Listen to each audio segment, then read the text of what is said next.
Hello everybody, welcome to this new lecture in the advance quantum mechanics series. हम लोगों ने पिछले lecture में पार्शियल वेव एनालिसिस की जनरल आउटलाइन को डिस्क्राइब किया था। ओके अब उसे थोड़ा मैथमेटिकली कंसिस्टेंट बनाते हुए आगे बढ़ते हैं। ओके इनिशियली जो सबसे पहले हम बात करेंगे इस लेक्चर में, जो हमारी प्लेन वेव है, इंसिडेंट वेव हमारी प्लेन वेव होती है इस फॉर्म की। ओके उसे हम सुपरपोजिशन ऑफ पार्शियल वेव्स के टर्म्स में एक्सप्रेस करेंगे। ये हम लास्ट टाइम कर चुके हैं, बट द पॉइंट इज़ ये जो कोफिशिएंट था, कोफिशिएंट ऑफ एक्सपेंशन इसे कहूँ तो इसकी एग्जैक्ट वैल्यू हमें डिटरमिन करनी है पहले। ओके तो आप इसे इस तरह से भी सोच सकते हैं, जब तक पोटेंशियल नहीं था तब तक जो हमारा वेव फंक्शन है उसको हम पार्शियल वेव उसका एक्सपेंशन कर रहे हैं। और फिर हम सेकेंड पार्ट जो इसी लेक्चर में करेंगे, इन द प्रेजेंस ऑफ पोटेंशियल जो हमारा वेव फंक्शन है उसको भी इसी तरह से सुपरपोजिशन ऑफ पार्शियल वेव्स के टर्म में एक्सपैंड करने की कोशिश करेंगे। पर वो एक्सपेंशन हमारा एग्जैक्ट हमें नहीं चाहिए, हमें केवल एसिम्प्टोटिक रीजन में चाहिए। इन द प्रेजेंस ऑफ पोटेंशियल वाला भी एक्सपेंशन वो एग्जैक्टली हमें ओरिजिन या उसके नियर नहीं चाहिए, डिटेक्टर की लोकेशन पे चाहिए। तो वो सेकंड पार्ट होगा इसी लेक्चर का। So let's go about this. Okay mathematically आप कहें तो आप बेसिकली इस वेव फंक्शन को जो कार्टेशियन फॉर्म में है इसको आप R theta phi wave function के बेसिस में एक्सपैंड कर रहे हैं। Okay are theta phi basis में भी जो साइज़ हैं वो एक कंप्लीट ऑर्थोनॉर्मल सेट बनाते हैं, तो उनके टर्म्स में आप एक्सपेंशन कर रहे हैं। एक पर्टिकुलर वैल्यू ऑफ एल के लिए जो हमें सॉल्यूशन मिलता है वो ये मिलता है, रेडियल इक्वेशन का सॉल्यूशन, क्योंकि ओरिजिन पे भी वो वैलिड होना चाहिए, तो जो चॉइस हमारे पास बचती है केवल स्फेरिकल बेसल्स फंक्शन। और एंगुलर पार्ट का solution m equal to zero होने के कारण वाई एल एम रिड्यूस होकर केवल पी एल कॉस थीटा, तो for a particular value of l. तो ऐसे सारे सॉल्यूशंस के सुपरपोजिशन के रूप में एक्सप्रेस करना मतलब उस बेसिस में एक्सपैंड करना। ओके उस सॉल्यूशन को, आर्बिट्री सॉल्यूशन को, आर्बिट्री मतलब ये प्लेन वेव सॉल्यूशन है, इसको एक्सपैंड कर रहे हैं इस वाले बेसिस के सॉल्यूशन के टर्म में। Okay are theta five. यहाँ पे थोड़ा टर्मिनोलॉजी का आप ध्यान रखिएगा।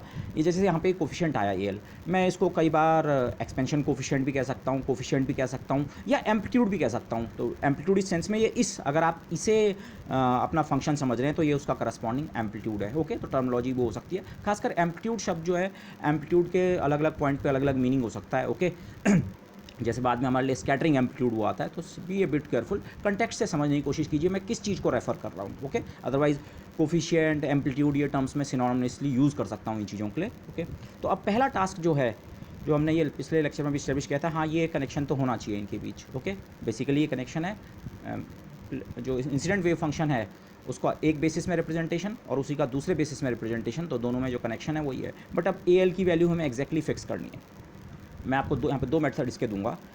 पहला मेथड करने के लिए आपको दो चीज़ों की ज़रूरत है। एक तो है लेजेंड्रे पॉलिनॉमियल्स का ऑर्थोनॉर्मलिटी रिलेशन, ओके, जो कि हमारे लिए वेल नोन है। Integral -1 to 1 P l x into P m x करें, दो अलग अलग ऑर्डर के लेजेंड्रे पॉलिनॉमियल्स को मल्टीप्लाई करके -1 से 1 तक इंटीग्रेट करें, तो अगर दोनों का ऑर्डर सेम होता है, एल और एम सेम होते हैं, तो ये इंटीग्रल सर्वाइव करता है, अदरवाइज आपको जीरो मिलता है। और जब ये इंटीग्रल सर्वाइव करता है तो आपको 2/2l+1 मिलता है।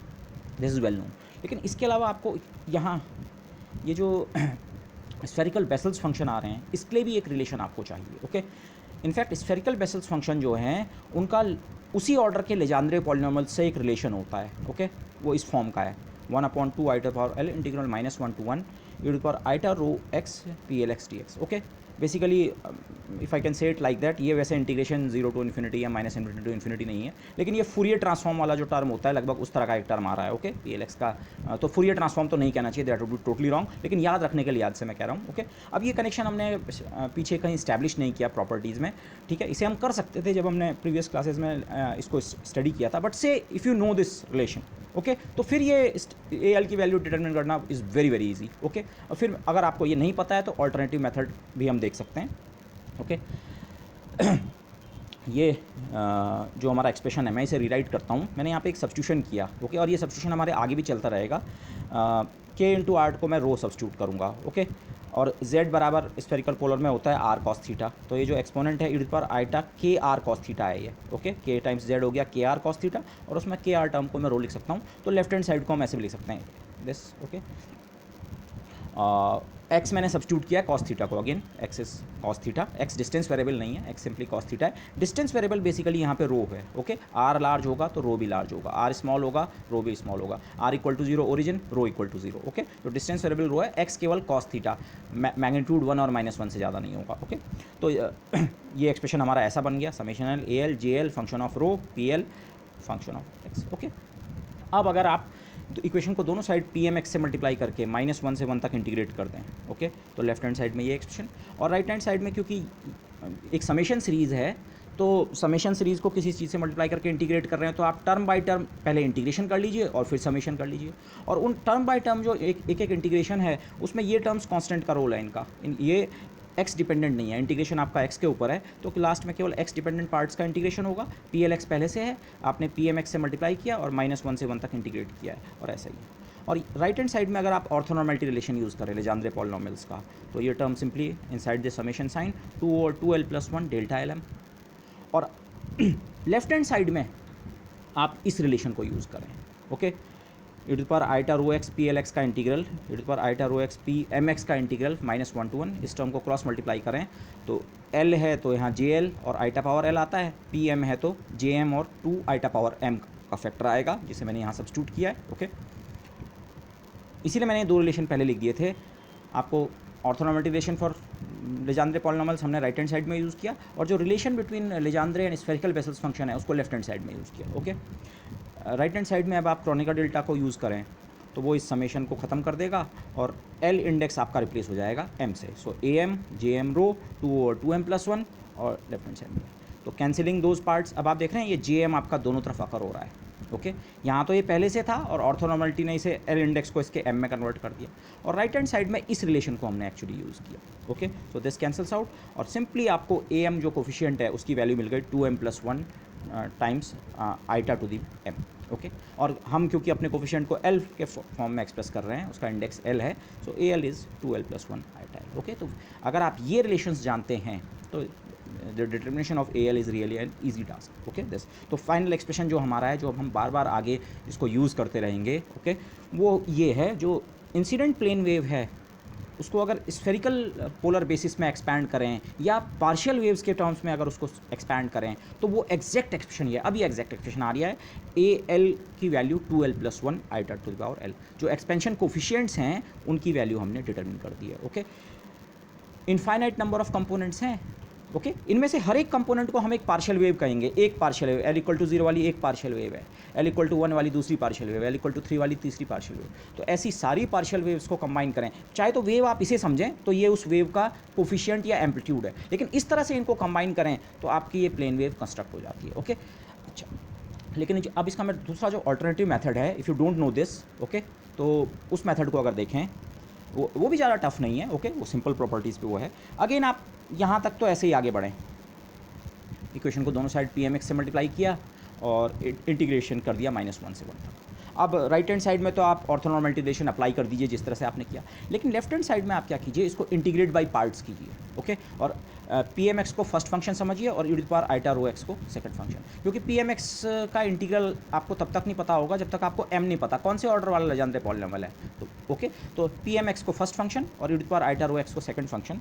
तो first function integration of second, e to power iota rho x over iota rho, integration x के ऊपर है, सो आईटा रो से डिवाइड होगा। ये रो का फैक्टर जो डिनोमिनेटर में आ रहा है यही ऑल इंपॉर्टेंट है इस डिस्कशन में। ये रो जो हमारा e to power iota rho x के इंटीग्रेशन में iota apart from the constant iota, rho का फैक्टर जो डिनोमिनेटर में आ रहा है, दिस वुड बी इंपॉर्टेंट। और लिमिट्स पुट करेंगे -1 to 1 इस पूरे एक्सप्रेशन में, और इंटीग्रेशन बाय पार्ट्स में second part minus integral of differentiation of first, P m x का डिफरेंशिएशन जिसे मैंने डैश से डिनोट किया है, और अगेन इंटीग्रेशन ऑफ सेकंड पर iota rho x over iota rho d x. Okay, this, और राइट हैंड साइड इतना है। अब ये जो इंटीग्रल आया, ये पार्ट तो लिमिट्स पुट करके हम इवैल्यूएट कर लेंगे एग्जैक्टली, लेकिन ये पार्ट जो है इसको अभी इंटीग्रेशन से निकालना है। आप इसको सक्सेसिवली अगर इंटीग्रेशन से फिर से कैलकुलेट करें, पहले इंटीग्रेशन करने से पहले 1 आईटा रो को आप इंटीग्रल से बाहर ले लें। ओके, वो इंटीग्रेशन एक्स के ऊपर है, और फिर अगेन इंटीग्रेशन बाय पार्ट्स आप करें और इसको फिर से फर्स्ट फंक्शन समझें पी एम डैश को। तो अब की बार P m dash first function integration of other e to power iota rho x का इंटीग्रल, फिर e to power iota rho x, लेकिन एक आईटा रो और डिनोमिनेटर में आएगा। फिर से आप इसी को इंटीग्रेट कर रहे हैं, एक आईटा रो पहले आ चुका है जो मैंने बाहर लिखा है, और फिर से सेकंड बार जब आप इसका इंटीग्रेशन बाय पार्ट्स कर रहे हैं, और एक और टर्म फिर जनरेट होगा इसके इंटीग्रेशन बाय पार्ट्स में, पी एम का डबल डैश, इसका डबल डेरिवेटिव, और यहाँ भी e to power iota rho x upon iota rho. Okay, और इस प्रोसेस को आप रिकर्सिवली चला सकते हैं, यहाँ भी फिर इंटीग्रेशन बाय पार्ट्स करें, प्लस माइनस साइन मेरे लिए इंपॉर्टेंट नहीं है, क्योंकि ये सारे टर्म्स हम यही शो करने चाह रहे हैं, ये सारे टर्म्स एसिम्प्टोटिक रीजन में अनइम्पॉर्टेंट हैं। ओके, तो इसीलिए मैंने केवल क्वालिटेटिव लिखा है, मैंने यहाँ साइन वगैरह मेरे लिए इंपॉर्टेंट नहीं है। ओके, अब लेजेंड्रे पॉलिनॉमियल क्या होता है ये आप जानते हैं, pmx जो है ये mth ऑर्डर का पॉलिनॉमियल होता है इन x, मैक्सिमम पावर x की जो आती है m, उससे लोअर पावर, बाकी लोअर पावर्स होती हैं। तो pm डैश जो होगा उसमें आप एक बार x के रिस्पेक्ट में डिफरेंशिएट कर चुके हैं तो वो m-1th ऑर्डर का पॉलिनॉमियल होगा इन x, और pm-2 जो होगा वो एक और लोअर ऑर्डर का, एंड pm-3। तो ये जो सक्सेसिव टर्म्स आ रहे हैं ये pm के टर्म्स में मैं बात कर रहा हूँ, इसमें ये लेजेंड्रे पॉलिनॉमियल जो होगा ये x की पावर m-1 वाला, और ये m-2 और m-3। तो ग्रेजुअली ये डिफ्रेंशिएशन करते करते जो pm के आप सक्सेसिव डिफ्रेंशिएशन कर रहे हैं, आपको लास्ट में एक टर्म ऐसा मिलेगा जिसमें कांस्टेंट और उसके बाद अगले डिफरेंशिएशन में आपको जीरो मिलेगा। मतलब इस सीरीज़ को आप आगे तक ले जाएंगे तो लास्ट में ये सीरीज़, इंटीग्रल सीरीज़ कहीं पर इस सेंस में टर्मिनेट हो जाएगी। लेकिन जो ये सीरीज़ आपने लिखी है इसका ज़रा नेचर देखिए। फर्स्ट टर्म में डिनोमिनेटर में एक बार रो आ रहा है, ओके, और ये टर्म एग्जैक्टली मैं इवेलुएट कर सकता हूँ लिमिट्स पुट करके। और जो अगला टर्म है ये वाला, ये भी एग्जैक्ट है, इसमें लिमिट्स पुट करेंगे, ओके, इसमें रो का टर्म 2 बार आ रहा है, रो स्क्वायर इसके डिनोमिनेटर में। और ऐसे अगले टर्म को इंटीग्रेशन बाय पार्ट्स करेंगे तो फिर वही प्रोसेस होगी, आपको pm डबल डैश मिलेगा और आइटा रो के 2 फैक्टर डिनोमिनेटर में पहले से हैं, और एक और इंटीग्रेशन करने पे रो क्यूब का फैक्टर हो जाएगा कुल मिला के डिनोमिनेटर में। तो आपका जो एक्सप्रेशन है इस टर्म को तो मैं एक्सप्लिसिटली लिख रहा हूँ, ये लिमिट्स पुट करके 1 और -1 पुट करके pm1 e to the power iota rho, और लोअर लिमिट पे pm-1 e to the power minus iota rho this, और अपॉन आइटा रो। ये बाकी जो टर्म्स हैं, अगला term 1 upon rho square order का है, अगला term 1 upon rho cube order का है, and so on, okay this. तो लेफ्ट हैंड साइड जो है इसको सक्सेसफुली इंटीग्रेशन बाय पार्ट्स करें तो हमें इसका नेचर ऐसा पता लगता है, ओके। मुझे एग्जैक्ट इसमें इंटरेस्ट नहीं है, ये एग्जैक्ट टर्म किस नेचर के हैं, ओके। अच्छा, so how does this help us? अगर हम एसिम्प्टोटिक रीजन में जाएं, ओके, तो ये जो टर्म्स हैं ये लेफ्ट हैंड साइड के, इनमें सबसे डोमिनेंट टर्म ये वाला ही है। ई टू द पावर में जो रो आ रहा है वो मॉडुलस को ज़्यादा इफेक्ट नहीं करेगा। E to the power iota rho unimodular factor होता है, ठीक है, उसका मैग्नीट्यूड 1 के ऑर्डर का ही होगा, वो उसका कंट्रीब्यूशन नहीं है। इफेक्टिवली जो मैग्नीट्यूड को डिटरमिन कर रहा है वो डिनोमिनेटर में रो है कि रो स्क्वायर है कि रो क्यूब। तो अगेन मैं रिमाइंड कराऊंगा, x यहाँ पे डिस्टेंस वेरिएबल नहीं है, x तो जस्ट कॉस थीटा है, ओके। डिस्टेंस वेरिएबल बेसिकली रो है। तो जब हम एसिम्प्टोटिक रीजन की बात कर रहे हैं तो एसिम्प्टोटिक रीजन का मतलब rho is very very large. तो जब रो बहुत लार्ज है तो राइट हैंड साइड का तो जो भी हाल होगा, लेफ्ट हैंड साइड में सबसे ज़्यादा डोमिनेंट टर्म ये है, okay. As we make rho larger and larger these terms become smaller and smaller. Smaller तो ये भी बनेगा पर ये उतनी रैपिडली डिक्रीज़ नहीं कर रहा है जितना ये टर्म्स रैपिडली डिक्रीज़ कर रहे हैं। तो rho, when rho is very very large, तो जो लीडिंग ऑर्डर बिहेवियर इस लेफ्ट हैंड साइड का है वो ये है, ओके। बाकी टर्म्स इसके मुकाबले नेग्लिजिबल हैं, उनको ड्रॉप कर दें। तो जो लेफ्ट हैंड साइड है आप एसिम्प्टोटिक रीजन में उसे केवल इस टर्म से अप्रॉक्सीमेट कर सकते हैं, ओके। सो एसिम्प्टोटिक रीजन में जो ये इक्वालिटी है, ये इक्वालिटी हमेशा होल्ड कर रही थी, ये या ये वाली, पर एसिम्प्टोटिक रीजन में जाके अगर आप उसका एनालिसिस करें तो लेफ्ट हैंड साइड में मुझे केवल ये सब्स्टिट्यूट करना है, और राइट हैंड साइड में जो ये है इसका भी हम केवल एसिम्प्टोटिक बिहेवियर ले लेंगे। am कॉन्स्टेंट्स हैं, 2/2m+1 constant, jm vessels function का एसिम्प्टोटिक बिहेवियर हमें पता है। तो ये सब अगर मैं सब्स्टिट्यूट कर दूं इस इक्वेशन में, इन हायर टर्म्स को ड्रॉप कर दिया लेफ्ट हैंड साइड में, लेफ्ट हैंड साइड में केवल ये एसिम्प्टोटिक बिहेवियर, और राइट हैंड साइड का भी एसिम्प्टोटिक बिहेवियर ले लें आप, तो ये लेफ्ट हैंड साइड का जो अकेला सर्वाइविंग टर्म है उसमें 2 टर्म्स अपर और लोअर लिमिट के कारण है, पर ये 1 अपॉन रो ऑर्डर का टर्म है, ओके। और राइट हैंड साइड में am और jm रो जो होता है फॉर लार्ज रो, उसका एसिम्प्टोटिक बिहेवियर हमने पीछे कोट किया था, when rho is very very large, JL rho का behaviour 1 upon rho sine rho minus L π/2, यहाँ L की जगह m है, JM रो था ये, तो साइन रो माइनस M π/2, और बाकी ये ऑर्थोनॉर्मलिटी से जो फैक्टर आया था बस, ओके। तो ये दोनों इक्वल होने चाहिए, तो इमीडिएटली अब आप इसके बाद वो करें। लेकिन इससे एक चीज़ ध्यान रखें, आप ये ना सोचें कि हमने एसिम्प्टोटिक मतलब एक तरह का अप्रॉक्सीमेशन है, आपने इन टर्म्स को ड्रॉप कर दिया या इसको, तो इससे हमें जो am की वैल्यू मिलेगी वो एग्जैक्ट नहीं होगी। आइडिया ये है एसिम्प्टोटिक रीजन में भी इनको मैच करना चाहिए, तो am की जो वैल्यू एसिम्प्टोटिक रीजन में इनके लिए वर्क करेगी, क्योंकि am एक कांस्टेंट है तो am की वही वैल्यू सब जगह भी होगी, okay. Think of it this वे, आप इसे अप्रॉक्सीमेशन ये इस सेंस में है कि लार्ज रो के लिए लेफ्ट हैंड साइड को भी अप्रॉक्सीमेट किया और राइट हैंड साइड को भी, पर उसके बावजूद जो am की वैल्यू इस्टेब्लिश होगी वो हर जगह के लिए होल्ड करेगी। ओके दिस, तो लेफ्ट हैंड साइड को थोड़ा आप सिंप्लीफाई करें, और ये सिंप्लीफिकेशन मैंने इसलिए भी किया है, आगे हमको इस तरह के बार बार करनी पड़ेंगी चीज़ें। बार बार से मेरा मतलब क्या है, -1 या इस तरह के फैक्टर्स को हमें ऑयलर फार्मूला से e to the power iota something के टर्म्स में लिखना पड़ेगा। ओके, तो वो चीज़ अगर मैं यहाँ पे करूँ तो ये first term e to the power iota rho, और -1 होता है basically e to the power iota pi cos pi plus iota sine pi. Okay this, और फिर इसकी पावर m एंड दिस। और इस तरह के मैनिपुलेशन भी हमारे पास बार बार आएंगे। अगर आप यहाँ e to the power iota pi m की हाफ पावर कॉमन ले लें, e to the power iota m pi common ले लें। ओके, तो e to the power iota rho और e to the power minus iota rho opposite side के exponentials आप पे पहले से, और इतना कॉमन लेने से e to the power iota pi m/2 की नेगेटिव पावर यहाँ आएगी, क्योंकि यहाँ पहले कुछ नहीं था, और यहाँ e to the power iota pi m/2 की केवल एक पॉजिटिव पावर बच जाएगी।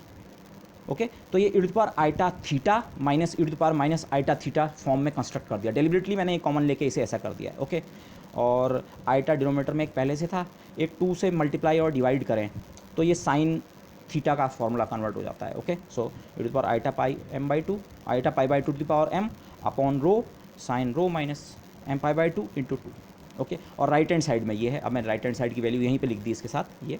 तो आप यहाँ से देखें, अगेन कैंसिलेशंस हो रहे हैं, साइन वाला फैक्टर कैंसिल हो गया, 2 वाला फैक्टर कैंसिल हो गया, अपॉन रो का फैक्टर कैंसिल हो गया, तो अगेन आपको ये रिलेशन मिला 2m+1, और ये अगेन ऑयलर फार्मूले से आप e to the power iota pi को लिखें cos pi which is 0 and iota sine pi that is iota into 1, तो ये सिंपली आइटा पावर m के बराबर है। तो अगेन आपको सेम रिलेशन मिल गया। ओके, तो अगर आप ये रिलेशन नहीं जानते हैं तो भी कोई वो नहीं है, नॉर्मल लेजेंड्रे पॉलिनॉमियल्स की ऑर्थोनॉर्मलिटी, और रिकर्सिवली आप इंटीग्रेशन बाय पार्ट्स और थोड़ा आर्ग्यूमेंट अप्लाई करें कि एसिम्प्टोटिक रीजन में तो हम इसका एनालिसिस कर ही सकते हैं।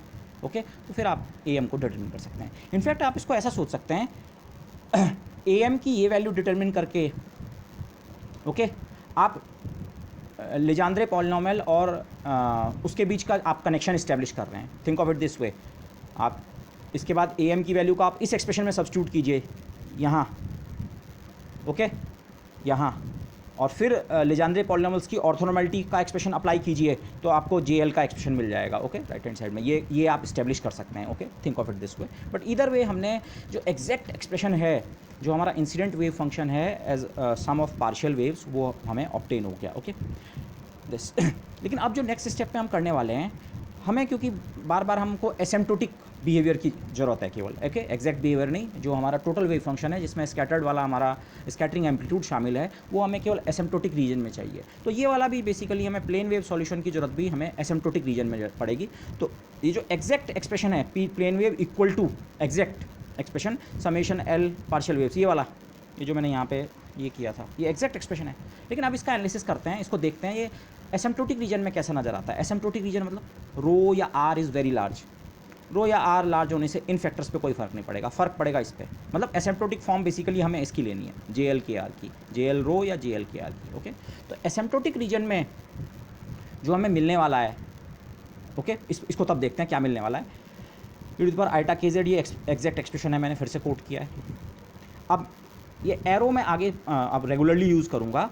अब यहाँ पे तो मैंने एरो के साथ ये लिख भी दिया है, एरो का मतलब है asymptotic behaviour when KR is very very large compare to 1, KR या rho is very very large compare to 1। पर आगे से मैं सिंपली अगर एरो ड्रॉ करूँ तो इसका मतलब है जो लेफ्ट हैंड साइड में जो चीज़ है, हम उसके एसिम्प्टोटिक बिहेवियर को देख रहे हैं केवल। ओके, हर जगह जो है इक्वालिटी बिहेवियर को नहीं देख रहे हैं, एसिम्प्टोटिक बिहेवियर को।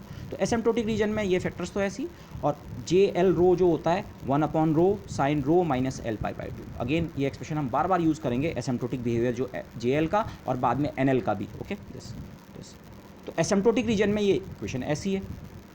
ओके, एसिम्प्टोटिक बिहेवियर केवल इस फैक्टर पे अप्लाई होगा, बाकी पे एसिम्प्टोटिक से कोई फ़र्क नहीं पड़ रहा है। ओके यस, आप किसी डायरेक्शन थीटा में हैं, उसी डायरेक्शन में आप आगे बढ़ते जाइए तो थीटा एंगल तो उतना ही रहेगा। ओके, थीटा एंगल पे कोई फ़र्क नहीं पड़ रहा है एसिम्प्टोटिक उसमें।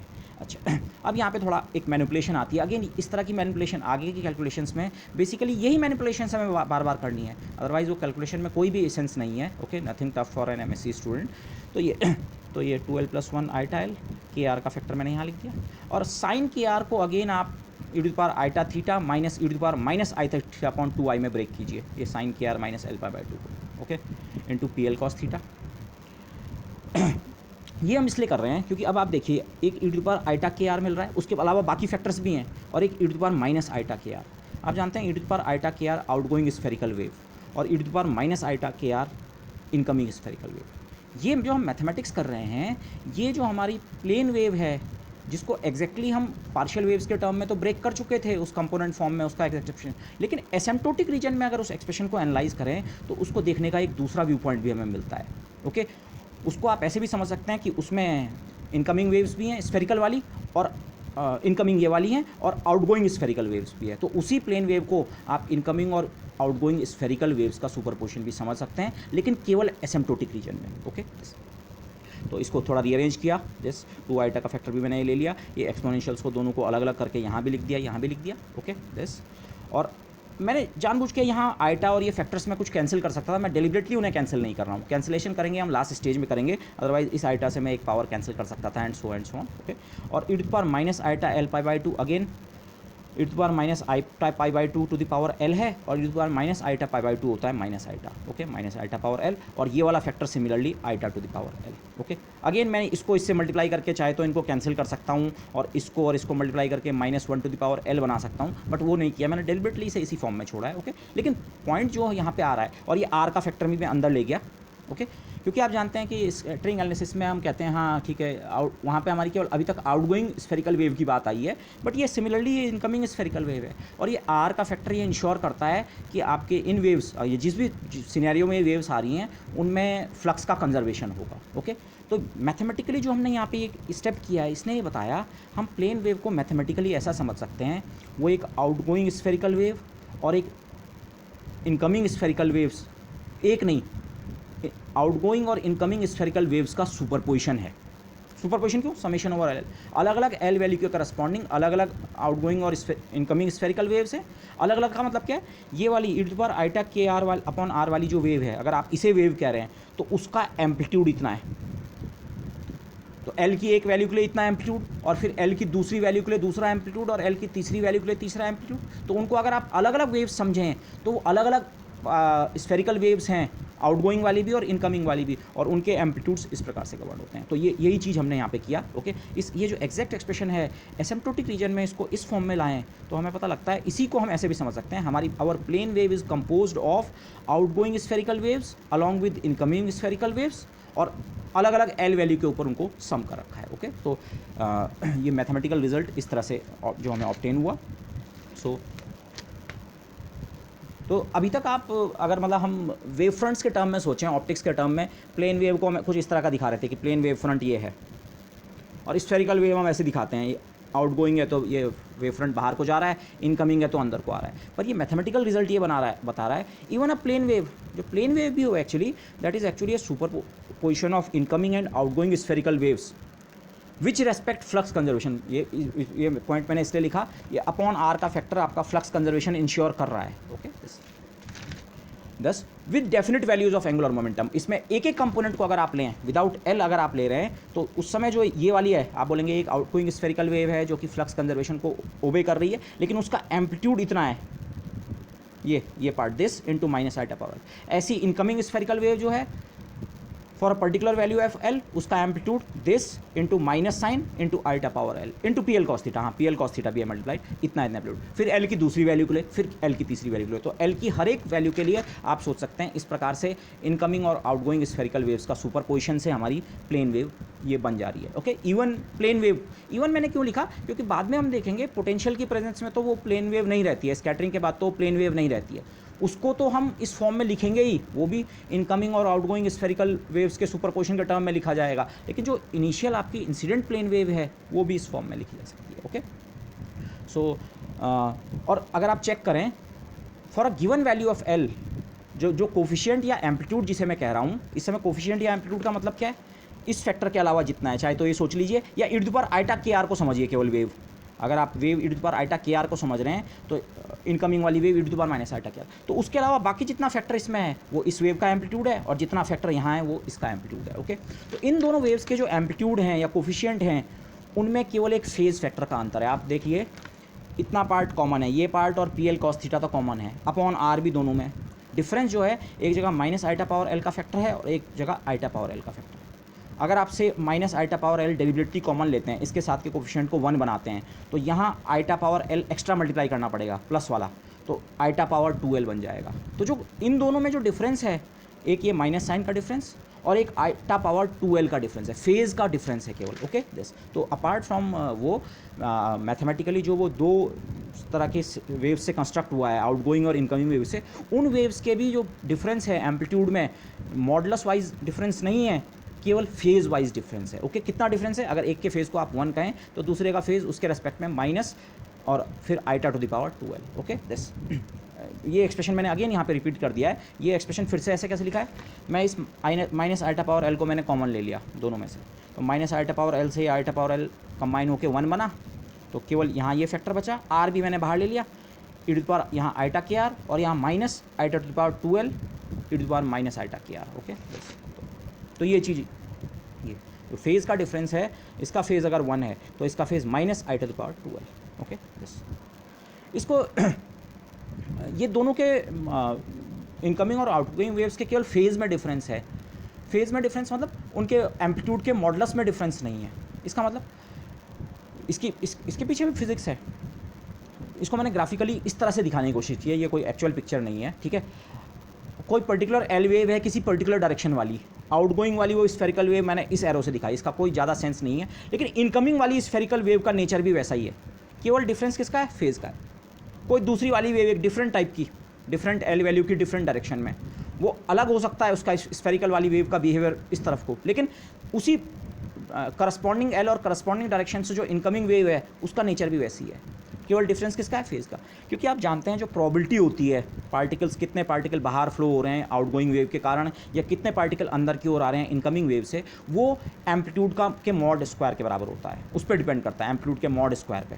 और ये जो फेज़ का डिफरेंस है ये मॉड स्क्वायर में इररिलेवेंट हो जाता है। मतलब इनकमिंग फ्लक्स और आउटगोइंग फ्लक्स जो है, आप किसी भी एल वैल्यू के लिए अगर देखें, आउटगोइंग और इनकमिंग स्फेरिकल वेव्स के, वो बराबर हैं। इसका मतलब आउटगोइंग स्फेरिकल वेव जितने पार्टिकल्स को पर सेकंड बाहर ले जा रही है, इनकमिंग स्फेरिकल वेव उतने ही पार्टिकल्स को उसी पर्टिकुलर डायरेक्शन से, उसी एल वैल्यू के लिए उतने ही पार्टिकल्स हर सेकंड अंदर आ रहे हैं, हर डायरेक्शन के लिए और हर वैल्यू के लिए ये दोनों नंबर्स एक दूसरे को मैच कर रहे हैं। तो मतलब स्टेडी स्टेट जो है उसमें कोई ना नेट पार्टिकल्स बाहर को फ्लो हो रहे हैं ना अंदर को हो रहे हैं। और स्कैटरिंग को जिस तरह से हम स्टडी करते हैं, हम उसे स्टेडी स्टेट की तरह तो स्टडी करते हैं कि पीछे से लगातार एक फ्लक्स ऑफ पार्टिकल्स आ रहा है और स्टेडी स्टेट है ओवरऑल। ओके दिस, तो स्टेडी स्टेट बिहेवियर को मेंटेन करने के लिए केवल दोनों के रिलेटिव एम्पलीट्यूड में एक फेज़ का डिफरेंस है, अदरवाइज नथिंग। Okay this.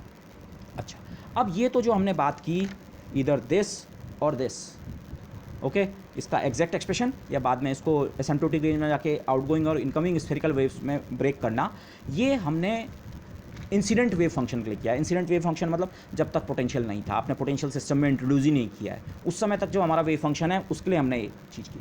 लेकिन अब सेम चीज़ हम करने वाले हैं इन the presence of potential.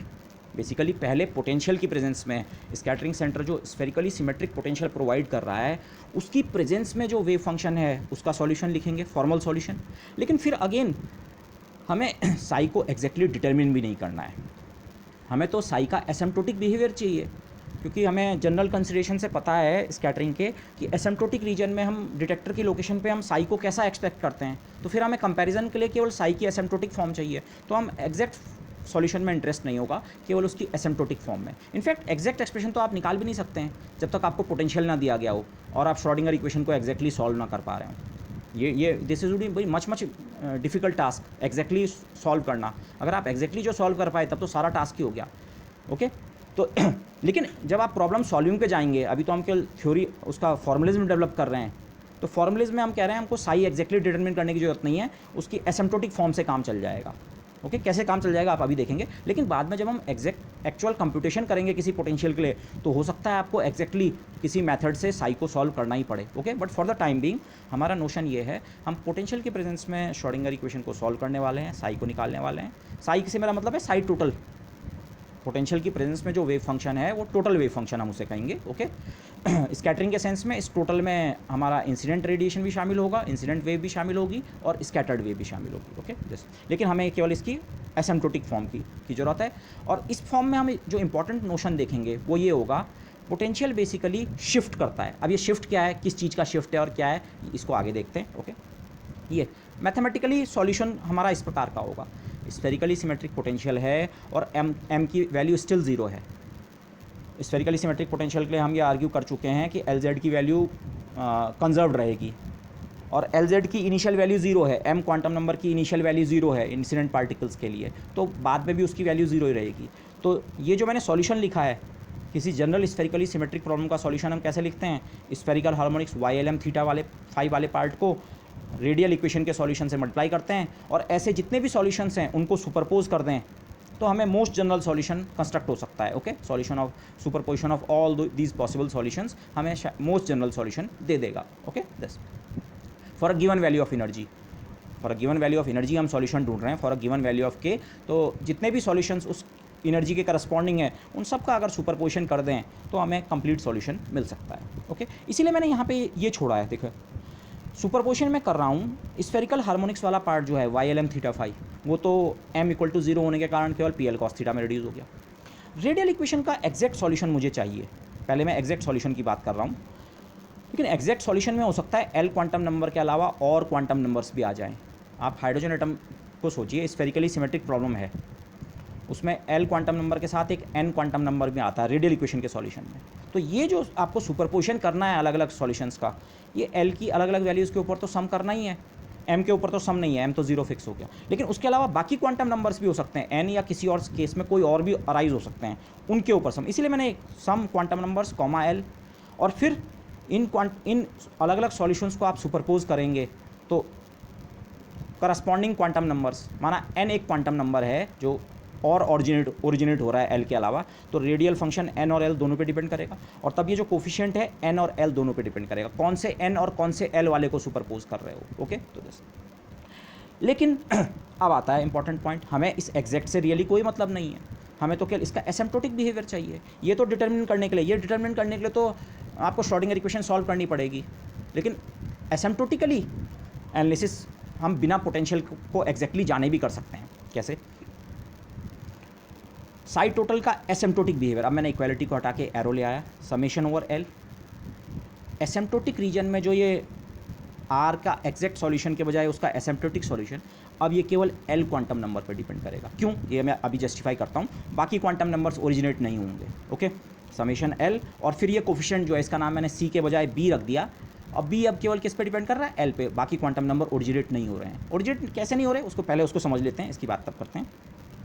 Asymptotic region का मतलब आप फिगर में समझें, हमारा पोटेंशियल है शॉर्ट रेंज, V किसी रेंज तक एक्टिव है, मैंने उसको ऐसे लिखा है, V टिक किया है, मतलब हाँ यहाँ V का अफेक्ट है, यहाँ इस रीजन में V इफेक्टिव है, लेकिन बहुत दूर डिटेक्टर की लोकेशन पे साई की, और यहाँ वाला साई हमारा साई एग्जैक्ट है, पोटेंशियल के प्रेजेंस में जो इक्वेशन सॉल्व कर रहे हैं मतलब साई एग्जिस्ट, लेकिन एसिम्प्टोटिक लोकेशन पे, डिटेक्टर की लोकेशन पे हमें साई एसिम्प्टोटिक से मतलब है, और साई एसिम्प्टोटिक की लोकेशन पे V कितना है, ऑलमोस्ट जीरो, ये डिके हो चुका है, मतलब मैथमेटिकली यहाँ तक पोटेंशियल इतना वीक हो चुका है कि आप उसे जीरो के बराबर सब्स्टिट्यूट कर रहे हैं, शॉर्ट रेंज पोटेंशियल। तो एसिम्प्टोटिक रीजन में V अगर ज़ीरो है, और बाद में हम इसे एग्जैक्टली क्वान्टिफाई करेंगे वैसे कि मतलब जिसे हम शॉर्ट रेंज पोटेंशियल कह रहे हैं उसका क्या मीनिंग है। बॉर्न अप्रॉक्सीमेशन की वैलिडिटी में हमारे लिए शॉर्ट रेंज पोटेंशियल का अलग मतलब था, R/VR must go to zero. Okay, लेकिन यहाँ पे हमारा क्राइटेरिया स्लाइटली डिफरेंट होगा, किस पोटेंशियल को हम शॉर्ट रेंज कह रहे हैं, किसके लिए हम पार्शियल वेव एनालिसिस अप्लाई कर सकते हैं। Okay, but that would come later, लेकिन क्वालिटेटिवली इस पॉइंट पे जाते आते V इतना वीक हो चुका है कि that is zero, that can be safely taken to be zero. तो अगर ये पॉसिबल है तो फिर आप जानते हैं रेडियल इक्वेशन का सॉल्यूशन, स्फेरिकली सिमेट्रिक केस में रेडियल इक्वेशन का सॉल्यूशन किसी ऐसे रीजन में जहाँ पोटेंशियल कांस्टेंट या जीरो हो, जीरो भी एक कांस्टेंट वैल्यू हो, जहाँ पोटेंशियल कांस्टेंट हो वहाँ इन चार चॉइसेस में से कोई होता है। तो R जो है एसिम्प्टोटिक रीजन का या तो JL रो होगा या NL रो होगा या HL1 रो या HL2 rho. Spherical Bessel, spherical Neumann, Hankel's function of first kind या Hankel's function of second kind के अलावा और कुछ नहीं हो सकता है।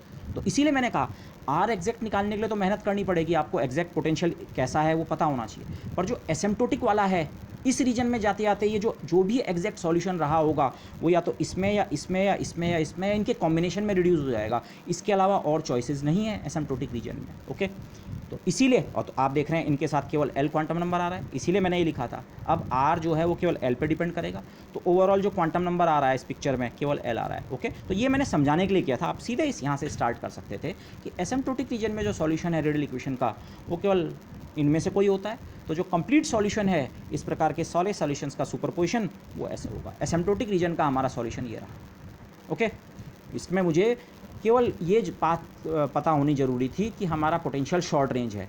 एग्जैक्ट उसका फॉर्मूला 1/r³ है कि 1/r⁻27 है कि 1/r⁻100 है, ये इंपॉर्टेंट नहीं था, बस शॉर्ट रेंज था। ओके, बाकी इसको क्वांटिफाई लेटर करेंगे कि शॉर्ट रेंज का एग्जैक्ट मीनिंग क्या है, बट इतने से हम आगे बढ़ गए। ओके, अच्छा, अब लेकिन यहाँ पे एक पॉइंट और है, मैं सीधे यहाँ आगे क्यों नहीं बढ़ा, आपको ये ध्यान रखना है। जब हम एक्चुअल सॉल्यूशन करेंगे प्रॉब्लम का तो हमें एक्चुअली ये आर एग्जैक्ट निकालना पड़ सकता है। इस आर एग्जैक्ट को मैं वहाँ पे आर इन भी बोल सकता हूँ। इन और आउट का सेंस ये होगा, इन मतलब पोटेंशियल की जो रेंज है उसके अंदर आर की क्या वैल्यू है, और आर आउट का मतलब पोटेंशियल जिस पॉइंट के बाद जीरो हो गया है, अगर उसे हम एक हार्ड बाउंड्री की तरह समझ सकें कि इस बाउंड्री के बाहर, शार्प बाउंड्री की तरह समझ सकें कि इस बाउंड्री के बाहर पोटेंशियल जीरो है, तो उस रीजन का आर आउट, उसे हम आर आउट कहेंगे। तो जिसे मैं आर एग्जैक्ट और आर एसिम्प्टोटिक कह रहा हूँ, बाद में मैं इसके लिए आर इन और आर आउट भी यूज़ कर सकता हूँ। तो एक्चुअल कंप्यूटेशन जब हम करेंगे किसी पोटेंशियल के लिए, हमें कहा जाएगा पार्शियल वेव एनालिसिस से स्कैटरिंग क्रॉस सेक्शन निकालो, तो हो सकता है मुझे ये आर एग्जैक्ट सॉल्व करके किसी तरह से निकालना पड़े, और फिर इसका एसिम्प्टोटिक बिहेवियर तब निकालेंगे। Okay, but for the time being हम एनालिसिस इस तरह से आगे बढ़ा रहे हैं। इसके मुझे एग्जैक्ट फॉर्म की जरूरत नहीं है, क्योंकि मुझे पता है एसिम्प्टोटिक रीजन में इनके अलावा कोई और सॉल्यूशन नहीं हो सकता है। ओके, दिस अब इनमें से एग्जैक्टली कौन सा होगा, और साथ में एक चीज़ और ध्यान रखें, स्कैटरिंग के जनरल नोशन ने हमें ये भी बता रखा है, साई टोटल की जो एसिम्प्टोटिक फॉर्म हम एक्सपेक्ट करते हैं स्कैटरिंग क्राइटेरिया से, वो ये होती है incident plane wave plus outgoing spherical wave, flux conservation के कारण एक आर का फैक्टर डिनोमिनेटर में, और एंगुलर डिस्ट्रीब्यूशन को कंट्रोल करने के लिए स्कैटरिंग एम्पलीट्यूड वाला फैक्टर। ओके, तो अब इन चारों में से लेकिन कौन सा वाला wave function, radial wave function यहाँ पे एप्लीकेबल होगा, वो डिपेंड करेगा बाउंड्री कंडीशंस पे। रिमेंबर, इंसिडेंट वेव के लिए भी हमने सेम आर्गूमेंट लिया था, उसमें भी PL cos थीटा फैक्टर आता है, RL आता है, लेकिन RL हम कहते हैं incident wave function free particle के करस्पॉन्डिंग का वेव फंक्शन है, उसमें केवल ये वाला आ सकता है, ये वाला नहीं आ सकता है। उसका आर्ग्यूमेंट हम ये देते हैं, ये वाला ओरिजिन पे वेल बिहेव्ड होता है, जबकि ये वेल बिहेव्ड नहीं है, तो ये सब भी वेल बिहेव्ड नहीं होते हैं। So this is well behaved at the origin. अब यहाँ पे आप एक कन्फ्यूज़न ना करें, मैं फिर पहले ये भी बताया था, इस प्लेन वेव वाले एनालिसिस के लिए ओरिजिन का मतलब आप यानी समझें कि स्कैटरिंग सेंटर हमारा ओरिजिन है। ओके, प्लेन वेव वाला एनालिसिस हमने स्कैटरिंग प्रॉब्लम से बाहर किया, आप इस तरह से सोचिए। प्लेन वेव का एनालिसिस, प्लेन वेव का सॉल्यूशन आपने निकाला, और आप कह रहे हैं फ्री पार्टिकल का सॉल्यूशन तो सब जगह एप्लीकेबल होना चाहिए, r=0 पे भी, और r=5 पे भी, और r=10 पे भी, for all values of r and rho. तो फिर ये सब जगह वेल बिहेव्ड है, जबकि ये ओरिजिन पे वेल बिहेव्ड नहीं है, इसलिए इसको ड्रॉप किया था। ओके, लेकिन अब ये सॉल्यूशन हम इस सिनेरियो में देख रहे हैं, स्कैटरिंग सिनेरियो में देख रहे हैं। स्कैटरिंग सिनेरियो में मतलब ओरिजिन का मतलब ये पॉइंट है। ओके, लेकिन हमें ओरिजिन वाले सॉल्यूशन में इंटरेस्ट थोड़ी है, हम यहाँ थोड़ी सॉल्यूशन का एनालिसिस कर रहे हैं, हम तो यहाँ पे देख रहे हैं एसिम्प्टोटिकली। तो एसिम्प्टोटिक सॉल्यूशन का मतलब रो इज़ लार्ज, आर या रो क्या है, लार्ज। तो हमें ये चेक करना है इन चारों में से लार्ज रो के लिए कौन से वाला वेल बिहेव्ड है। ओके, जो वाले वेल बिहेव्ड होंगे उनका या उनका सुपरपोजिशन हमारा रेडियल वेव फंक्शन का सॉल्यूशन हम ले सकते हैं। Okay, this but at the detector location rho या KR लार्ज है, लार्ज मतलब not equal to zero, zero तो नहीं है, जीरो से वेरी वेरी लार्ज है, इनफैक्ट 1 से वेरी वेरी लार्ज है। तो ओरिजिन पे हम बिहेवियर चेक नहीं कर रहे हैं, और ओरिजिन से बाहर ये चारों फंक्शन वेल बिहेव्ड होते हैं, ये दोनों, और फिर इनके लीनियर कॉम्बिनेशन तो ऑटोमेटिकली वेल बिहेव्ड होते हैं। दिस तो ओरिजिन पे केवल ये चॉइस बची थी, लेकिन ओरिजिन के बाहर ये दोनों चॉइस हैं, या इनके लीनियर कॉम्बिनेशन ये और ये भी आपके लिए अवेलेबल हैं। सो इनफैक्ट यहाँ पे मैंने एसिम्प्टोटिक बिहेवियर इनके कोट कर रखे हैं, JL rho for large values of rho behaves like 1/रो sin रो माइनस L/2, और NL रो बिहेव्स लाइक -1/रो cos rho minus L/2। Okay, और अगर आप HL1 और HL2 का बिहेवियर चाह रहे हैं, तो apart from some plus minus sign, plus minus ये ना समझें +1 के साथ है और -2 के साथ है, अपोजिट भी हो सकता है। इनका बिहेवियर बेसिकली इमेजनरी एक्सपोनेंशियल्स की तरह होता है, एक का e⁻+ आइटा रो और एक का e⁻- iota rho upon rho. Okay, और रो है KR, तो ये आप देख रहे हैं HL1 और HL2 आउटगोइंग और इनकमिंग स्फेरिकल वेव्स कंस्टिट्यूट करेंगे। ओके दिस, लेकिन हम HL1 और HL2 के टर्म्स में बात नहीं करेंगे, क्योंकि HL1 और HL2 बेसिकली इन्हीं के सुपरपोजिशन है, तो हम सीधे इन्हीं के टर्म्स में बात करेंगे यहाँ पे। Okay this, so in the asymptotic region both are well defined and hence can be solutions of the radial equation. इस समय जो रेडियल इक्वेशन का सॉल्यूशन है एसिम्प्टोटिक रीजन में, उसमें ये भी आ सकता है, ये भी। तो मोस्ट जनरल सॉल्यूशन में हम दोनों को ले लेंगे। ओके दिस, तो यहाँ पे जस्ट मैंने जो कोट किया है, ऑल्सो बोथ लीनियर कॉम्बिनेशंस, इनके प्लस और माइनस आइटा से जो लीनियर कॉम्बिनेशन है HL1 और HL2, they are also okay in the asymptotic region, लेकिन और वो करस्पॉन्ड करते हैं इनकमिंग और आउटगोइंग स्फेरिकल वेव को, लेकिन हम अपने सॉल्यूशन में केवल इनको और इनको यूज़ करेंगे, we will use JL and NL। यहाँ पे आप एक कन्फ्यूज़न ना करें कि जब हम इन दोनों को लेते हैं तो सॉल्यूशन में आउटगोइंग और इनकमिंग दोनों स्फेरिकल वेव्स आ जाती हैं। ओके, इन दोनों को एक साथ लेना मतलब HL1 और HL2 दोनों को लेना, और दोनों को लेना मतलब इनकमिंग और आउटगोइंग। आप ये ना सोचें स्कैटरिंग थ्योरी में तो हम कहते हैं कि डिटेक्टर की लोकेशन पे आउटगोइंग स्फेरिकल वेव होगी, वो तो केवल ये वाला पार्ट है, उसके अलावा इंसिडेंट वेव फंक्शन भी तो होता है। हम यहाँ इस टोटल वेव फंक्शन की बात कर रहे हैं, तो टोटल वेव फंक्शन में इनकमिंग और आउटगोइंग स्फेरिकल वेव्स दोनों हो सकती हैं। उसको अब आप और बेटर समझ सकते हैं। पिछले एनालिसिस में, इसी लेक्चर के पिछले एनालिसिस में हमने ये तो शो किया, इसमें एक आउटगोइंग स्फेरिकल वेव पार्ट भी होता है और एक इनकमिंग स्फेरिकल वेव पार्ट भी होता है। तो इसमें आउटगोइंग और इनकमिंग दोनों है, और ये आउटगोइंग है, तो मिला के इसमें इनकमिंग और आउटगोइंग दोनों स्फेरिकल वेव्स हो सकती हैं।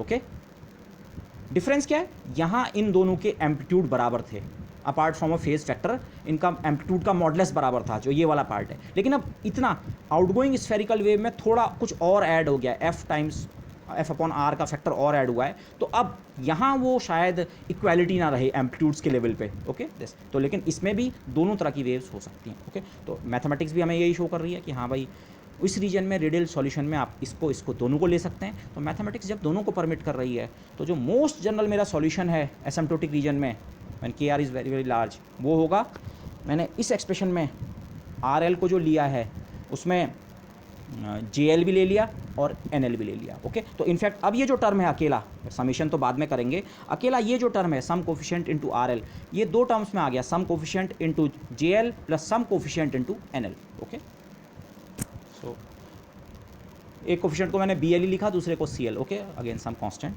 तो एसिम्प्टोटिक रीजन में और psi total from general considerations हम ये आर्ग्यू कर रहे हैं वो इस तरह का होना चाहिए। ओके, सम फॉर्म, ये BL और CL अननोन है, ये BL और CL हमें पता नहीं है, ये BL और CL कैसे पता लगेंगे इसकी भी बात कर लें, बाद में हमने इसे यूज़ करना है। ये BL और CL पता करने के लिए एक्चुअली आपको यहाँ जाना पड़ेगा, एग्जैक्ट इक्वेशन को सॉल्व करो और फिर उसका एसिम्प्टोटिक बिहेवियर निकालो। पर हमने ये शो कर दिया है, कैसा भी पोटेंशियल हो, शॉर्ट रेंज है तो एसिम्प्टोटिक बिहेवियर आएगा ही ऐसे। हाँ, BL और CL की वैल्यू अलग अलग केस में अलग अलग होगी, बट सर्टेन कॉन्स्टेंट्स की फॉर्म में ही वो आएगा। बाकी दिस इज़ आवर सॉल्यूशन। अब उसी तरह की मैथमेटिक्स जो हमने पीछे की थी, एसिम्प्टोटिक रीजन में JL रो का बिहेवियर ये लिखा हुआ है, इसको यहाँ सब्स्टिट्यूट कर देता हूँ, और NL रो का बिहेवियर ये है, उसका बिहेवियर माइनस कॉस रो अपॉन रो होता है। बस बाकी फैक्टर्स वैसे के वैसे ही लिख दिए। ओके, एसिम्प्टोटिक रीजन में। अब यहाँ पे हम एक चेंज ऑफ वेरिएबल करते हैं, जो कोफिशिएंट्स हैं हमारे BL और CL, इनके बजाय दो नए वेरिएबल्स ले आते हैं। ओके, BL की जगह मैंने सब्स्टिट्यूट किया DL कॉस डेल्टा L, और CL की जगह minus DL times sine delta L। Minus क्यों इंट्रोड्यूस किया अभी देख लेंगे आप। मतलब BL और CL दो अननोन्स थे, उनकी जगह एक दूसरा अननोन DL और एक डेल्टा L। ठीक है, और इनके अगर आप इन्वर्स ट्रांसफॉर्मेशन चाहें तो वो ये हैं, DL को स्क्वायर करके ऐड करें इन इक्वेशंस को तो ये रिलेशन मिलता है, और डिवाइड कर दें एक इक्वेशन को दूसरे से तो ये ट्रांसफॉर्मेशन, इन्वर्स ट्रांसफॉर्मेशन। बेसिकली आपने दो अननोन्स BL CL, दो कांस्टेंट्स BL CL की जगह दो अदर कांस्टेंट्स DL और डेल्टा L इंट्रोड्यूस कर दिए। तो DL डेल्टा L पता है तो BL CL निकल सकते हैं या वाइस वर्सा। ओके, लेकिन ये ट्रांसफॉर्मेशन हम क्यों कर रहे हैं, ये भी अननोन है, ये भी अननोन है, लेकिन इस फॉर्म में अब हमारा आंसर को हम इंटरप्रेट बड़ी ईजिली कर पाएंगे। ओके, और यहाँ पे जो डेल्टा L है, अभी मैं कह रहा हूँ ये delta L is just some constant. Okay, लेकिन इनफैक्ट ये जस्ट एक कांस्टेंट नहीं है। पार्शियल वेव एनालिसिस में स्कैटरिंग की जितनी भी इन्फॉर्मेशन है हमारे पास, वो एक्चुअली इस डेल्टा L में ही कंटेंट होगी।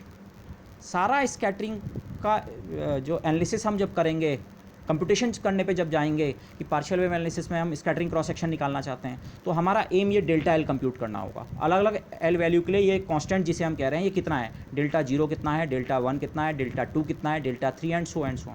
क्योंकि जो स्कैटरिंग एम्पलीट्यूड है वो इन डेल्टा से रिलेटेड होगा, बस उसके अलावा और आपको कुछ नहीं चाहिए।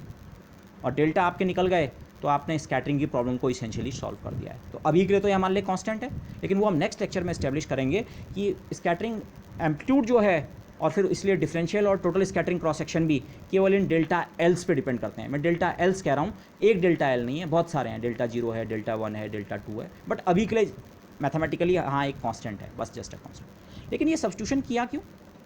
बी एल की जगह आप ये रखें डी एल, और सी एल में भी एक डी एल आएगा और माइनस माइनस से प्लस हो जाएगा। डी एल आप ओवरऑल कॉमन ले लें, और बाकी बचा साइन रो, मैं इसे रो पढ़ूँगा, साइन रो और यहाँ से cos delta l, sine rho cos delta l, और यहाँ plus cos rho sine delta l. इसीलिए मैंने डेलिबरेटली ये सब्स्टिट्यूशन किया था। तो ये साइन ए प्लस बी का जो एक्सप्रेशन है उसमें कन्वर्ट होता है, के आर दोनों जगह कांस्टेंट है, तो ये जो स्क्वायर ब्रैकेट के अंदर की क्वांटिटी है केवल ये, इस सब्स्टिट्यूशन के बाद d l common, k r दोनों में कॉमन है, sine rho plus delta l, sine rho मतलब k r minus l pi by 2 plus delta l. ये जो हम इतना एनालिसिस करके लाए, जे एल एन एल और ये सब, उसने लास्ट में एक्चुअली मुझे जो बताया है ना, ये ब्रैकेटेड क्वांटिटी जो है ये रेडियल इक्वेशन का सॉल्यूशन है। ये पी एल कॉस थीटा वाला एंगुलर सॉल्यूशन है, रेडियल इक्वेशन का सॉल्यूशन, और उसके साथ कोफिशिएंट्स भी आ गए हैं। तो इसने हमें ये बताया है, इस सारे एनालिसिस ने, रेडियल वाली इक्वेशन का सॉल्यूशन इस नेचर का है, sine k r minus l pi by 2 plus delta l in the presence of potential, लेकिन एसिम्प्टोटिक रीजन में, presence of potential, free particle नहीं, फ्री पार्टिकल सॉल्यूशन नहीं, प्रेजेंस ऑफ पोटेंशियल में, लेकिन एसिम्प्टोटिक रीजन में जो सॉल्यूशन है उसके में रेडियल पार्ट में होता क्या है, some constant upon k r, sine k r minus l pi by 2 plus delta l. तो अगर मैं इस स्क्वायर ब्रैकेट की वैल्यू यहाँ रख दूँ, तो एसिम्प्टोटिक रीजन में जो हमारा टोटल वेव फंक्शन है, summation over L this term into P l cos theta. मैं इस पर इतना इम्फेसिस क्यों दे रहा हूँ कि रेडियल वेव फंक्शन अब इतना हो चुका है, बेसिकली आप इसे अब फाइनली इस फॉर्म में सोचें। जो हमारी इंसिडेंट वेव फंक्शन है e आइटा के जेड, उसका एसिम्प्टोटिक बिहेवियर मैंने यहाँ पे इसके नीचे लिखा है। जो हमने इंसिडेंट वेव फंक्शन को का एसिम्प्टोटिक बिहेवियर चेक किया था यहाँ पे, ये उसका एग्जैक्ट बिहेवियर था, और फिर जे एल के आर की एसिम्प्टोटिक फॉर्म रख के उसका एसिम्प्टोटिक बिहेवियर ये मिला था। तो ये एक्सप्रेशन अगर मैं इसके साथ साथ लिखूँ, आप इसे ऐसे सोचिए, जब तक पोटेंशियल नहीं था तब तक का वेव फंक्शन, और जब पोटेंशियल आ गया तब एसिम्प्टोटिक रीजन का वेव फंक्शन ये है। पोटेंशियल की एब्सेंस में एसिम्प्टोटिक वेव फंक्शन, पोटेंशियल की प्रेजेंस में एसिम्प्टोटिक वेव फंक्शन। अब यहाँ तो हमने ये कोफिशिएंट एग्जैक्टली डिटरमिन कर दिया था, पहले हमने इसे ए एल लिखा था, यहाँ अभी एक कोफिशिएंट है डी एल, ये कोफिशिएंट डिटरमिन करना बाकी है। पर अगर आप इस पार्ट को सोचें कि हाँ ये लगभग इससे मैच कर रहा है, ये एग्जैक्टली इससे मैच नहीं करेगा, थोड़ा डिफरेंस होगा, but coefficient 1 upon k r P l cos theta, sine sine, लेकिन यहाँ साइन है k r minus l pi by 2 का, और यहाँ k r minus l pi by 2 plus delta है। स्कैटरिंग का जो असर है, और उसके अलावा समेशन एल भी है, एल मतलब अलग अलग पार्शियल वेव्स का सम, इसको हमने कहा था ये अलग अलग पार्शियल वेव्स का सम है, ये भी अलग अलग पार्शियल वेव्स का सम है। पार्शियल वेव मतलब एल की किसी वैल्यू के करस्पॉन्डिंग का, एल इक्वल टू 3 वाला कंपोनेंट यहाँ भी है, एल इक्वल टू 3 वाला कंपोनेंट यहाँ भी है, सिमिलरिटी है। डिफरेंस क्या है? अपार्ट फ्रॉम डी एल की वैल्यू इससे थोड़ा डिफरेंट होगी। अगर आप इसको देखें, ये जो साइन है, यहाँ इसका phase k r minus l pi by 2 है, और यहाँ इसके फेज़ में डेल्टा एल और चेंज आ गया है। यही मेरा मतलब शिफ्ट से था, जो मैंने यहाँ पे इस वाले सेक्शन के शुरू में कहा था। पोटेंशियल एक्चुअली कुछ नहीं करता है, केवल शिफ्ट कॉज करता है, तो वो शिफ्ट ये था। और ये जो शिफ्ट है इसे हम कहते हैं फेज शिफ्ट। शिफ्ट कहाँ हुआ है? फेज़ में हुआ है। ओके, बाद में हम देखेंगे ये डेल्टा एल का फैक्टर एक्चुअली इस डी एल के अंदर भी आएगा, बट मेन उसका जो असर है वो यही है, जो इन the presence of potential एसिम्प्टोटिकली wave function पे केवल इतना फ़र्क पड़ता है, उसका फेज़ जो है इनिशियली जितना भी था उससे डेल्टा एल क्या हो जाता है? शिफ्ट हो जाता है। तो इसीलिए इस डेल्टा एल को हम कहते हैं phase shift of the lth partial wave. L बराबर 2 वाली पार्शियल वेव का फेज शिफ्ट डेल्टा 2, एल बराबर 7 वाले का डेल्टा 7। तो हर एल वैल्यू के करस्पॉन्डिंग जो पार्शियल वेव है उसके फेज़ में जो शिफ्ट आ रहा है, जिस कांस्टेंट को अभी तक हम सिंपली डेल्टा एल एक नाम दिया था, अब उसको हम एक अप्रोप्रिएट नाम दे रहे हैं, phase shift for the lth partial wave. Okay, this, या एलथ फेज शिफ्ट, शॉर्ट में हम ऐसे भी कह सकते हैं, lth phase shift this. Lth partial wave का मतलब क्या है, वो वाला एंगुलर मोमेंटम कंपोनेंट चाहे इस वेव में चाहे इस वेव में जिसके एंगुलर मोमेंटम की फिक्स्ड वैल्यू है कितनी, √L+1 h cross. Partial wave का यही सेंस होता है। तो this is a very very important है। पूरी का पूरा जो एनालिसिस है पार्शियल वेव का वो इसी के अराउंड सेंटर्ड है। जो स्कैटरिंग हो रही है पोटेंशियल के कारण वो इसको इस फॉर्म में चेंज कर देती है।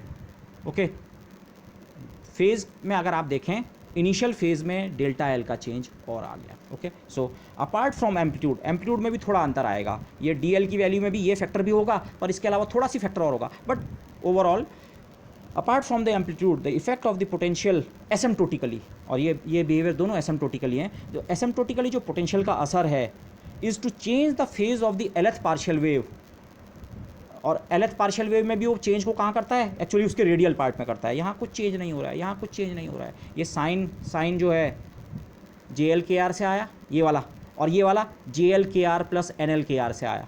मैथमेटिकली आप अगर रिट्रेस बैक करें, इंसिडेंट वेव में रेडियल वेव फंक्शन केवल JL को अलाउ करता है तो केवल ये वाला पार्ट आता है, और आउटसाइड रीजन में एसिम्प्टोटिकली जो स्कैटरिंग के बाद का वेव फंक्शन है उसमें ये दोनों अलाउड होते हैं, और इन दोनों को हम मैथमेटिकली कंबाइन करते हैं तो sin_KR - Lπ/2 में एक मैथमेटिकली एक फेज डिफरेंस और इंट्रोड्यूस हो जाता है। Okay, so apart from the amplitude the effect of the potential asymptotically is to change the phase of the Lth partial wave that is its radial part from -Lπ/2। अब phase का मेरा मतलब इसे है, ये अलग अलग नोटेशन है। फेज़ कई बार लोग KR - Lπ/2 को पूरे को फेज़ कहते हैं, या फेज़ इसे भी कहते हैं KR से जो वैल्यू डिफरेंट है। तो यहाँ KR से वैल्यू कितनी डिफरेंट है, -Lπ/2, और यहाँ कितनी डिफरेंट है, -Lπ/2 + डेल्टा L। लेकिन इनका जो डिफरेंस है, चाहे आप पूरे को फेज़ कहें या केवल इसे फेज़ कहें, डिफरेंस तो डेल्टा L का ही है।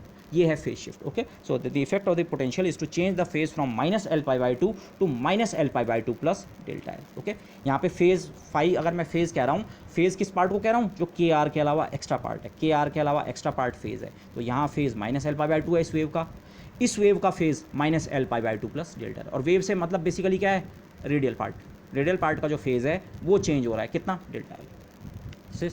और लास्ट में मैं इस लेक्चर को ये समराइज़ करूँगा, ये हम नेक्स्ट उसमें कनेक्ट करेंगे। ये डेल्टा L अगेन अभी भी एक कांस्टेंट है, आपने केवल इसको एक नाम दिया है, वैसे उससे ज़्यादा कुछ नहीं है। उस नाम को हम थोड़ा समझ गए हैं, हाँ ये फेज शिफ्ट है, ये तो हो गया। But the important point is all the information about scattering is contained in the phase shifts. Phase shift नहीं लिखा मैंने, फेज शिफ्ट्स। बहुत सारे डेल्टा L हैं, डेल्टा Ls। आप अगर किसी तरह से अगर आप स्कैटरिंग कोई सिनेरियो है उसमें डेल्टा L कंप्यूट कर सकें, कितना फेज शिफ्ट L = 0 वाली वेव का हो रहा है और कितना फेज शिफ्ट L = 1 वाली वेव का हो रहा है, और L = 2 और N = 3, तो अगर आपने सारे डेल्टा L निकाल दिए हैं तो इन प्रिंसिपल उस स्कैटरिंग प्रॉब्लम को आप सॉल्व कर चुके हैं। स्कैटरिंग प्रॉब्लम को सॉल्व करना मतलब स्कैटरिंग एम्पलीट्यूड निकालना। सो ये डेल्टा L ही फंडामेंटल क्वांटिटी है पार्शियल वेव एनालिसिस में। लेकिन ये कनेक्शन क्या है डेल्टा L का F के साथ, that we will establish in the next lecture. Okay, so for the time being I would like to end this lecture. Thank you everybody.